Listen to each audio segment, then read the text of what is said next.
You are listening to KC Sports Network, the #1 podcast network for today's Kansas City sports fans. With former players from your favorite teams, informed perspectives, and former insiders, this is the place for you. KC Sports Network is proudly presented by Emprise Bank, your partner in possible. Back here on the Three Mile Pod, John Kurtz, Derek Young, Cole Manbeck. We are live at the Artist formerly known as Sprint Center, T-Mobile Center, for Big 12 Basketball Media Days, and you're about to hear in this pod both of our player interviews, first with Markquis Nowell, Mr. New York City, and then Nae'qwan Tomlin, another New York City native.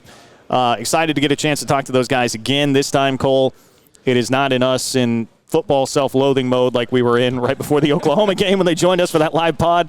We're in a bit of a different mood at this point with a 5-1 football team and now feeling fired up about basketball. So excited to chat with both of these guys. Got to remind you, stock up on your 360 vodka, your Ben Holiday bottled and bond bourbon.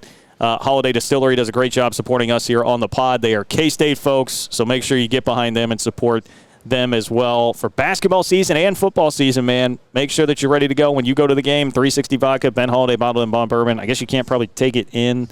I don't know. When I was a student, I can remember standing in line drinking Hot Damn. So, I guess you could sneak some in. What's Hot Damn? It was kind of like Fireball-ish, Fireball-y kind of thing.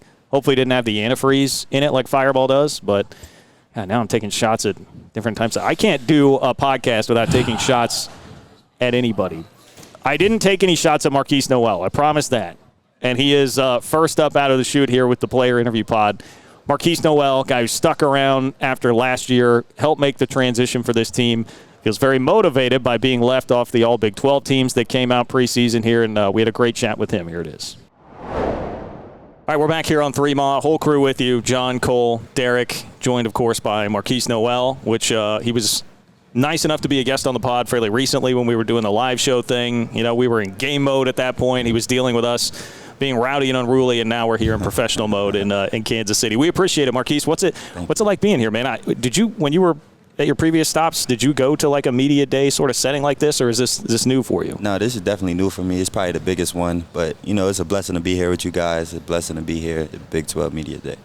Well, you now have a couple weeks of practice under your belt since the last time we talked to you. What has stood out to you the most about this team, and what you're kind of gauging from your teammates so far? What kind of personality does this team have?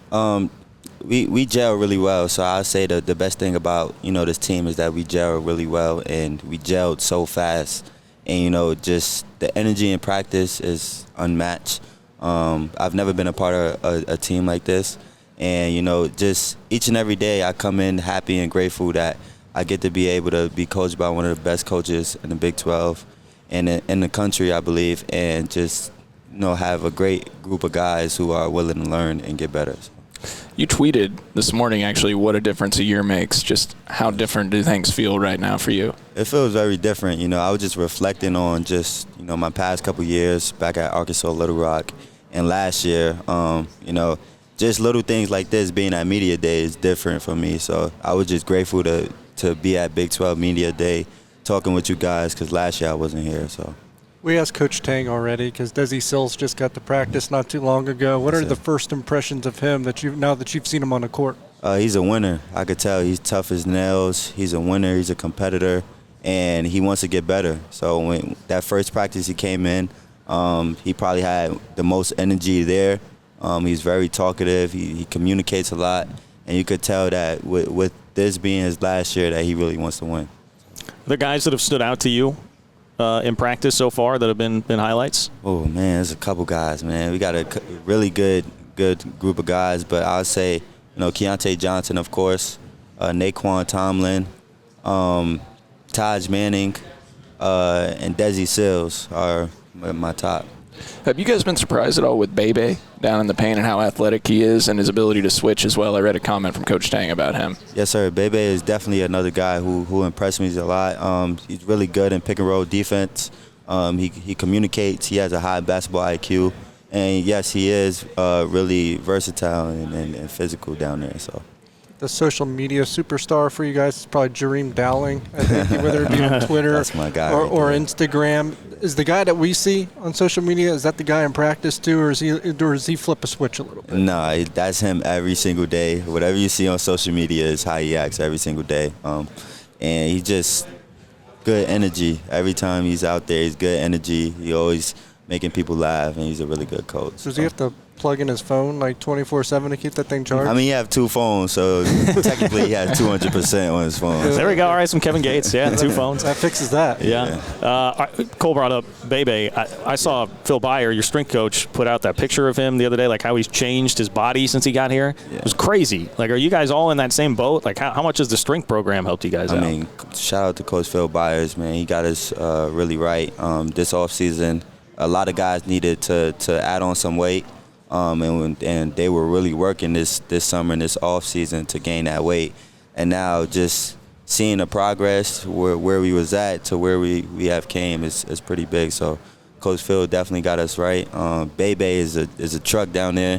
Whenever you go to Boxing Mile, you don't want to see him. So he's really tough. I want to ask you about Coach Tang, kind of a unique question. I want to ask all the players, but obviously he's a special guy to you. He's special to this team. If a recruit came to Manhattan and asked you about Coach Tang, what would be your recruiting pitch as to why that kid would want to play for Coach Tang and this staff? Man, he's great at everything. He's great at teaching you the game. He's great at teaching you at life. He's a pastor. He loves his people. He wants to win. I don't really see any flaw with Coach Tang because, whenever he's coaching you, he's even teaching you the lessons in basketball that are in life. So that's one thing I cherish. How does this locker room compare in terms of a culture standpoint to your past teams you've been a part of? It's different. Like I said before, like this is a group of guys who gel so fast and quick, and that's the credit to the coaching staff and, Coach Tang, most importantly. But it's different. I mean, I've never been a part of a group of guys who love each other, who want to see each other win, who competes in practice like we hate each other, but off the court we always talking and laughing. So I saw your reaction on social media. It probably was expected. You guys were picked to finish last in the Big 12, of course, and I think Coach Malgi said that's probably what you guys were almost anticipating at this point. How much of a chip, or how much were you expecting, and how much of a chip is that for you guys to defeat those odds? I mean, Coach Tang probably said this, but the people who picked us last can't rebound, can't block shots, and can't score the ball for you. So at the end of the day, it depends on the players and how much we are bought into what Coach Tang has in place for us and how hard we are willing to work and to prove the people wrong. So, it's just in the same boring habits that we preach each and every day, go 1-0 every day, the same old boring habits, and win a day. If we do those 3 things each and every day, by Selection Sunday, we should be selected. Did you take it personal at all that you weren't recognized whatsoever when it came to, the All Big 12 team and even, the honorable mentions? For sure. I got it noted. Well, see, people talk about bulletin board material. Is it like literally up in the locker room somewhere, or is it just up here in the head? For me personally, the first team All Big 12 and stuff is noted in my head, but the standings for all the teams and where they picked us is up on every locker. You see it once you step inside the locker. So we definitely are, taking that very seriously. Love that. Where have you individually focused on improving your game and maybe think you've taken the most steps in progress? I'm definitely focusing more on my three-point shot because I didn't shoot the ball how I would like to shoot the ball last year, and my leadership and my assist-to-turnover ratio. If I get those 3 things in order, I think we'll be really good because, every good team or every great program that wins has a really good point guard. So, or point guards, as just to say. So, it's definitely in my control to control those 3 things. We've asked you about Desi, but maybe the other guards too, Tyke and Cam Carter, guys that are going to rotate in as well. How have they done so far? What have stood out about them? Man, they're big time. All of them are competitors who want to win. Desi Sills, Cam Carter, who transferred in from Mississippi State. He's just.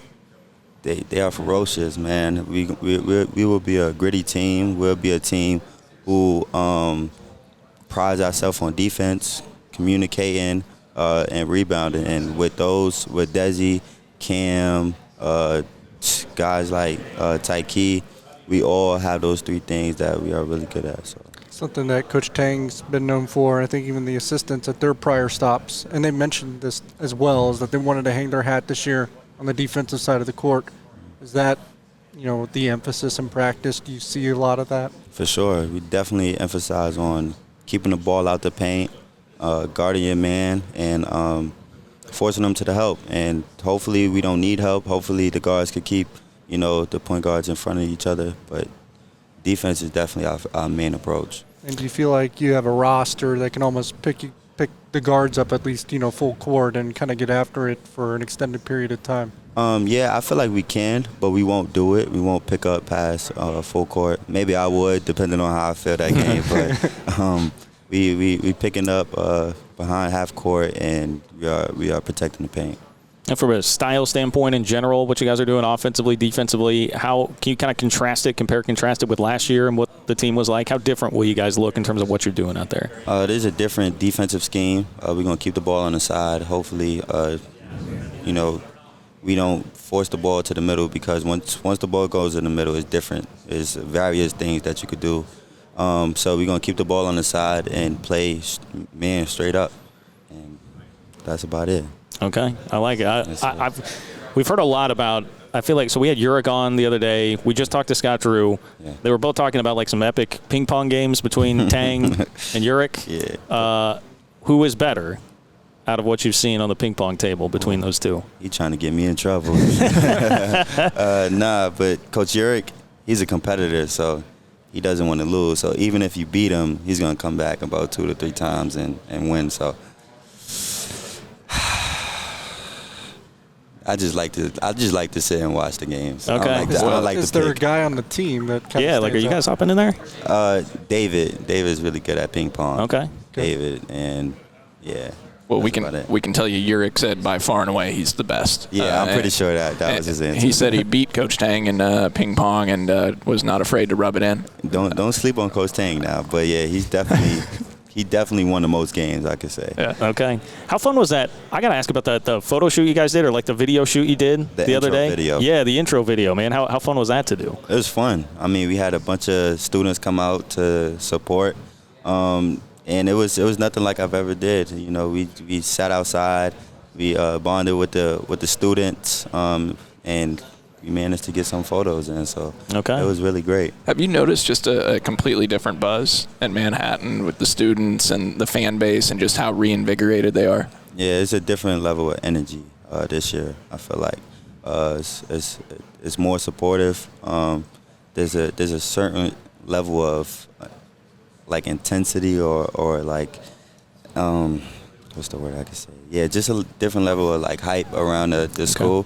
And yeah, by November 1st, we should see the students going crazy in Bramlage again. Love it. All right, well, we'll be there. We appreciate it, Markquis. Thank you for joining us once again, man. Thank you for having me, guys. Absolutely. Thanks, Markquis. Nice. Appreciate it. Appreciate you.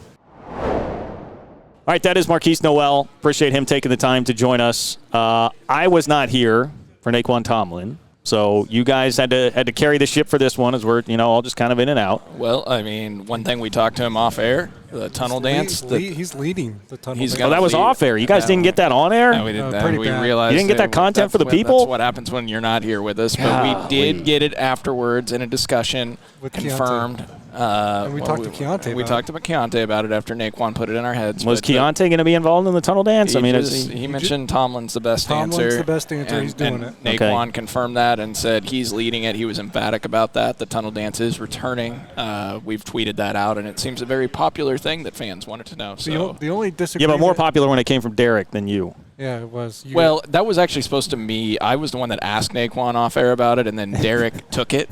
He sniped you, huh? I didn't take him asking Tang about Sandstorm and tweeting it out, which, Jerome Tang, you'll hear on the interview from earlier in the week that from last week that Sandstorm. Yeah, you already have hopefully heard it. It's a great interview. Everybody listen to it. Like, subscribe. He took that. I didn't take that from him, but then he took my Nae'Qwan thing and tunnel dance and tweeted it out first. And, look, he's got 15,000 followers plus. North. I'm just, 15. Who's counting? 16, DY. Take that. 15. 16. 15, 6. You get the 16, whole Big 12. 4,000. I'm a nobody. Yeah, well, Nae'qwan Tomlin is not, and that's why we're about to chat with him. Much better him be here than me. So take it away. Here's these two with Nae'qwan Tomlin. All right, welcome back to another 3 Mall Pod. We're joined by Kansas State basketball player Nae'qwan Tomlin. Nae'qwan, thanks so much for jumping on with us. Okay. How's the day going so far? Day's going pretty good, busy. Well, we're thrilled to have you back on. We had you on about 2 or 3 weeks ago with Markquis at Tanner's, and yes, now we got Derek. We don't have John with us this time, but now we got Derek with us to talk to you about hoops. But you guys are now into practice about 2 to 3 weeks in. How has everything been going? Everything's been going pretty good. It's been real competitive, so it's like we've been getting at it too. Especially we've been doing this like rebound thing where we call it circle the wagon. It's like a rebound drill where like they put like these I don't know what to call it, but it's like something that they put on the rim. So it's like a lot of the shots that you shoot might like it's most likely not to go in unless like you make it perfectly in like through the hole, and like everybody just has to go crash and bump each other and like real physical. So if you don't get the rebound, you got to run? Or pretty much. Yeah. Pretty much, yeah. Yeah, when you spoke to him last time, you said that you had grown a couple inches even since you had gotten to Kansas State. Have you grown since the 3 weeks period? I don't know. I don't think so. I don't think so. And since then, you've also seen Keontae Johnson practice a little bit. Desi Sills now practicing with you guys as well. Any impressions from them from the last few weeks, actually seeing them on the court? Well, Keontae, he's been back to himself, especially with like him being out for 2 years and stuff like that. So he's been back to his normal self. Desi definitely shocked me when he came. Like his energy, like first practice was crazy. Like I've never seen nothing like it.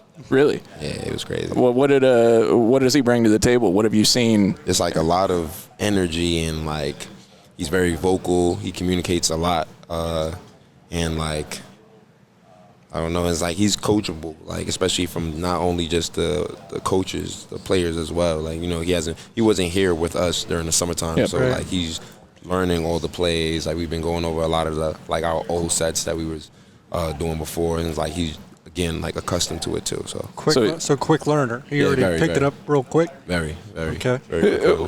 We've asked you about Keontae a couple different times, but who are some of maybe the other guys that we haven't talked about as much that are standing out, like a Tyke Green, a Cam Carter? What have you seen from those guys at the guard position? Those guys, especially Tyke, he's a very big, strong, physical guard.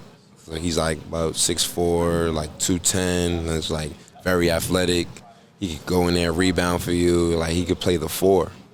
When we go small, he could play small ball 4. So like him, and then Cam, he's like getting better at playing point guard and shooting guard and learning all of the sets, and like being more of like a leader, because even though he's a point guard, he has to be also like a leader on the floor too, just because like we all depend on him and doing stuff like that. So everybody's improving on that. But is there a position on the floor, whether it be the 3, the 4, the 5? I imagine maybe you play a little bit all 3 of those. Where do you feel the most comfortable, or where do you think you'll be aligned more often? I think mostly the 4, the 4-3. Okay. Yeah, the 4-3. I've been learning some of the stuff at the 5 just in case, but definitely like 4-3. You ready for the physicality at the 5? Oh, most definitely. I'm ready for it. For sure. Where do you think you need to improve the most, or what's the biggest focal point for you as a player to get better at? I think I would say like one thing that I've been talking to like my GAs about, and like that I want to help them improve me with, is like my post game. Like I don't have much of a post game. I'm not much of a post player, but that's something that I would want to like incorporate into my game, and like that. Obviously advance it higher than more of a back to the basket type game, because you're more of a face up player. Yes, sir. Yeah, it makes sense. What you think about you did like the video shoot? You guys went to Van Zyl. Oh, yeah, how was that experience? Oh yeah, that was tough. I liked that. That was really good. I was surprised because it was cold that night. I was surprised with all the fans that was there that night. It was, I loved it. I loved the atmosphere. It was real. Like, is there a sneak peek you can give us of what it might look like when it's on the big Jumbotron and Bramlage? I do not have the sneak peek, but did you see the video on the? I saw you pumping them up. Pumping them up for the dunk. Yeah. But I don't know how it's gonna look though. They haven't showed us, but I can't wait to see it. I mean, it looked pretty darn cool. Yeah, and I was enjoying you pumping the crowd up and some of the dunks that you had. And I know you told us you're probably the best dunker on the team, and I think that's probably the consensus opinion. Yeah, so from what I've seen. Who comes close? Keontae, the freshman, Dorian. Okay. I saw the still photo of Keontae with his, half his body above the rim from that shoot too. I think, probably me, Keontae, Dorian. Tyke has bounce too, but he doesn't really show it. But he's real sneaky though. He looks all muscle too. Yeah, he's huge. Yeah. Nae'Qwan, I want to talk about your story a little bit more. We asked you about it at Tanner's, obviously, for the live show. But, I read a story from D. Scott Fritchen as well at K-State Sports that was fantastic. And, you grew up playing a lot at Rucker Park. Can you maybe take us through what those experiences were like? Those experiences, so basically, that's just what it was for me during, my high school and, elementary and middle school. So, that was just what it was. Just after school, go to the park and just hoop. It was you have some gyms that you could go to, but, it was mostly just playing outside a lot. What was the craziest thing you ever seen there, the best player? I think you saw Kevin Durant play. Yeah, I saw Kevin Durant play. He came to Rucker Park, dropped, 66 points. Man, that's crazy. Your recruitment, though, in that story I read, and I wanted you to expand on it, that Jerome Tang and Coach Malaghy went to your dorm room and met with you, and they had a very long conversation. You guys got to know each other, and you said, I'm paraphrasing here, that you knew you were going to go to K-State before you'd even visited after that conversation. What was that like for you, that experience? The experience for me was, they came, we spent time in the dorms, we was talking, I was telling them my situation and what happened, how I grew up and, why I didn't play high school basketball or AAU basketball and stuff like that. And, basically I was telling them, why I've been, grinding and doing this stuff. And, obviously it was from, my mom and, my family and whatnot. And, the conversation was real emotional. So, everybody in the room was crying and stuff like that. So I felt the love that they were showing me and giving me, and I just knew that I was just going to come in. You ever, I guess as the season approaches, right, you're only a few weeks away maybe from the first game, do you catch yourself at night kind of dreaming about what that first game in Bramlage is going to feel like and look like yet? Oh, most definitely. Yesterday we practiced in Bramlage, so that moment when I was in there, I was like, wow, the gym is huge. I was just thinking of, all the people that's going to be in here when we play. It's it's going to be crazy. I just hope I don't just be nervous and not. I feel like I'm going to be nervous, but I just hope it doesn't affect my game when I play though. Yeah, I think you'll be fine, Nae'Qwan. But I know K-State fans are very excited to watch you play and all the guys. Your mom, I wanted to touch on her too. You mentioned she's your inspiration. Can you maybe just tell us about your mom? And most definitely. My mom, it wasn't easy, with her being a single mother, and then it was me, my little brother, and my little sister. And so, before my little sister and my little brother was born, my mom was working and going to school. So it was a lot of stress on her. So it was I see how hard she was working to make sure that, I had food and clothes and a shelter. So it was that's most definitely why that's my inspiration. I'm sure she's awfully proud of you here to be at Kansas State and made it this far. Most definitely. When there's if someone makes a mistake or a moment comes where coaches have to really rip into someone on the team, which coach is kind of that fiery personality that can really give the best chew?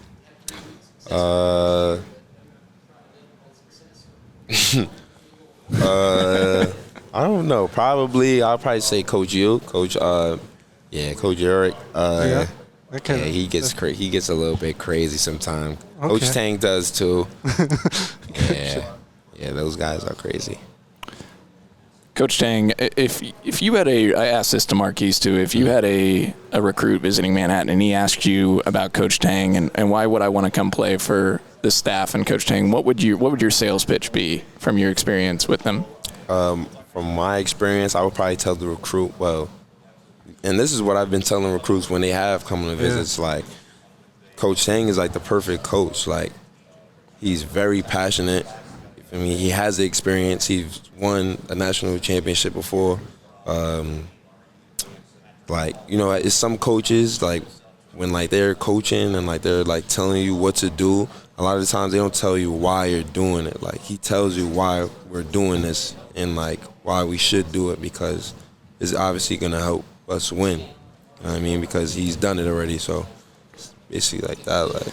Like we had Malkquis actually on the podcast last week, and he had a great quote about Jerome, and he said he's demanding, but he's not demeaning to you guys. He has a way to balance. And the other thing is also, it feels like, and we talked about this a little bit at Tanner's, right? But the culture that you guys have built, a close-knit locker room, all the team dinners, the game nights, everything. What has that been like? It seems like you guys are as close-knit as could be. Yeah, it's a family thing. Like it's really a family thing, because I know it's probably some coaches, like I have teammates that told me that like the other schools, that past schools that they've been to, like they don't even talk to their head coach. Like their head coach might see them like outside of practice and might not say nothing to them. Like we go to Coach Tang's house on a daily, like go to his house, eat dinner, spend time with his family, and you just bond. So like that's another thing, like that's crazy, because not a lot of people get to experience that. Markquis Nowell is probably the leader of this team. Sure, the heartbeat and everything. What has he meant for you and just everyone else? Because it's nearly everyone else's first year, right? Right. The first time in Manhattan. What's he meant from that perspective? Markquis, he's one hell of a leader. You know, him being a point guard and him being as small as he is. But he's very big though. He has this thing where he says heart over height. Yep. So like his will, just wanting to win and keep guys like coming to the gym. Like he tells me like, "Nate, come on, you got to go to the gym." So it's like, yeah, come on, let's go. So him leading me and motivating me and encouraging me, like that's the perfect point guard and leader that you can ask for. How versatile is this team? Positionless basketball is something that's often talked about. You're a perfect example of that, right? Because you can play multiple positions. But how would you say this versatility of this team stacks up? I feel like it stacks up pretty good. Like it's a lot of versatile guys on the team. Yeah.